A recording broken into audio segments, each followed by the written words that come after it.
ने कहा कि नहीं, मैं बिल्कुल अमर नहीं कर सकता हूं, ये सुविधा मेरे यहां से बंद कर दी गई है। तब क्या हो, कहे कुछ और मांग लो, इसके बदले में अमरता के सिवा कुछ और मांग लो। तारकासुर ने सोचा कि भगवान शंकर समाधि में लग गए हैं, इनके पास पत्नी नहीं है, कोई बच्चा है ही नहीं, तो उसने ब्रह्मा जी से वरदान मांग लिया कि भगवान शंकर के शुक्र से उत्पन्न हुए पुत्र के हाथों ही मेरी मृत्यु होगी। अच्छा, भगवान शंकर समाधि में चले गए हैं, उनका कोई बेटा ही नहीं है, उनकी कोई संतति ही नहीं है, और न जाने कितने वर्षों के बाद समाधि से उठेंगे, तब कहीं जाकर के उनका पुत्र होगा, और पुत्र होने के बाद उस पुत्र के हाथ से मेरी मृत्यु होगी, और भगवान समाधि से उठेंगे तो हमसे विवाह नहीं करेंगे, इस बात, किसी से विवाह नहीं करेंगे, इस बात की गारंटी तारकासुर को विश्वास है। तो अपने आप को अमर समझ लिया उसने कि भगवान अब विवाह नहीं करेंगे, अब विवाह नहीं करेंगे तो पुत्र नहीं होगा, पुत्र नहीं होगा तो मेरी मृत्यु ही नहीं होगी, मेरी मृत्यु नहीं होगी तब तक इन देवताओं को मैं पीटता रहूंगा। उठाया, सोटा लेकर के ब्रह्मा जी के पास पहुंच गया। ब्रह्मा जी ने वरदान दिया था, लेकर के ब्रह्मा जी के पास पहुंच गया। क्यों ब्रह्मा जी? अमर करने के लिए बोला था आपको, तो आप कहते हैं कि सुविधा उपलब्ध नहीं है, सर्वर डाउन है। पहले गद्दी छोड़ के निकलिए, पहली फुर्सत से यहां निकलिए। ब्रह्मा जी भागे, अपना तीनों मूड संभालते हुए, हाथ में पकड़ते हुए अपना धोती लुंगा लुटाई लेकर के भागे। जब तक इंद्र के पास पहुंचे तब तक इंद्र के पास तारकासुर जाकर के खड़ा हो गया। क्यों रे? पूरे सृष्टि पर तू ही अपना अधिकार जमाता है, पहली फुर्सत से तू भी निकल। इंद्र जी उधर से भागे भागे ब्रह्मा जी के पास जा रहे हैं, उधर से ब्रह्मा जी भागे भागे इंद्र के पास जा रहे हैं, दोनों रास्ते में मिल गए। कहां जा रहे हैं? कहे तारकासुर ने भगाया है डंडा लेकर के, कहे इधर से भी भगाया है डंडा लेकर के। सारे देवताओं के पास पहुंचा, सबको पीटते पीटते बीच चौराहे पर ले आया। सारे देवता को जब अपना आसन रिक्त करवा करके सभी आसन पर कब्जा कर लिया, तब सारे देवता भागते भागते भगवान विष्णु के पास में गए। कहे प्रभु बचाइए, प्राण बचाइए। भगवान विष्णु ने पूछा इसको वरदान क्या मिला है?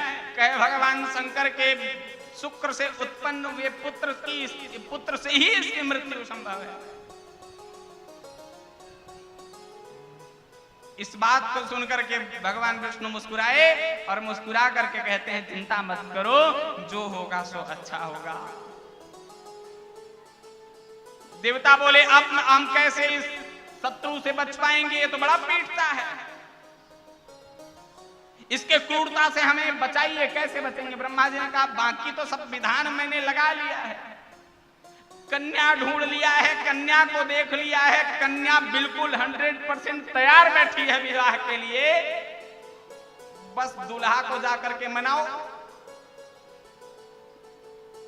कहे अच्छा दूल्हा कर क्या रहा है? कहे समाधि में लगा हुआ है। कहे कौन जाएगा उससे मरने के लिए? एक तरफ से मार खाने से बचे हैं, दूसरी तरफ मरने कौन जाएगा? शंकर जी को समाधि से जगाना मतलब मृत्यु से टकराना। देवताओं के हम नहीं जाएंगे, इससे अच्छा कि तारकासुर 2-4 डंडा मार ले, सह लेंगे, लेकिन मरने के लिए नहीं जाएंगे।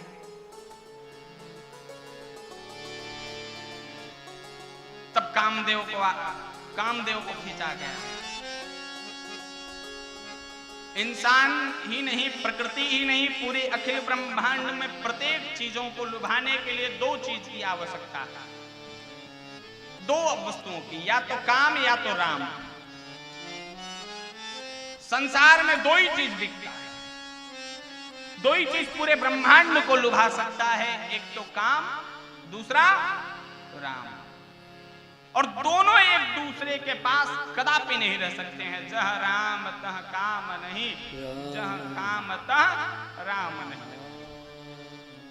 भगवान शंकर के पास में राम है, वहां काम भटक नहीं सकता है, लेकिन वहां काम हिम्मत करके जा रहा है।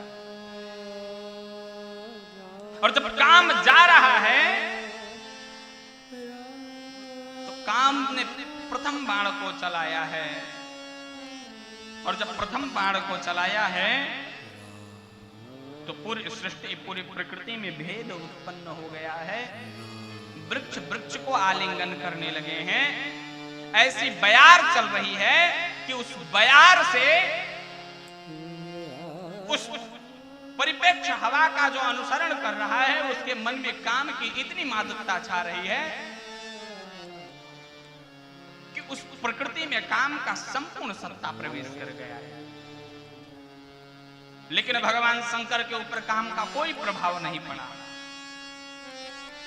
जब कोई प्रभाव नहीं पड़ा तो कामदेव ने दूसरे बाण को चढ़ाया, और दूसरे बाण को चढ़ा करके जैसे ही छोड़ा तो प्रकृति में अप्सराएं नृत्य करने लगी। जगह जगह गंधर्व लोग नगाड़े बजाने लगे, ढोल बजाने लगे। प्रकृति चंचल होकर के जो वृक्ष आपस में हिलोरे मार रहे थे वो वृक्ष आलिंगन करने लगे एक दूसरे का। पशु पक्षी जीव एक दूसरे में भेद अभेद को समाप्त करके आलिंगन करने लगे।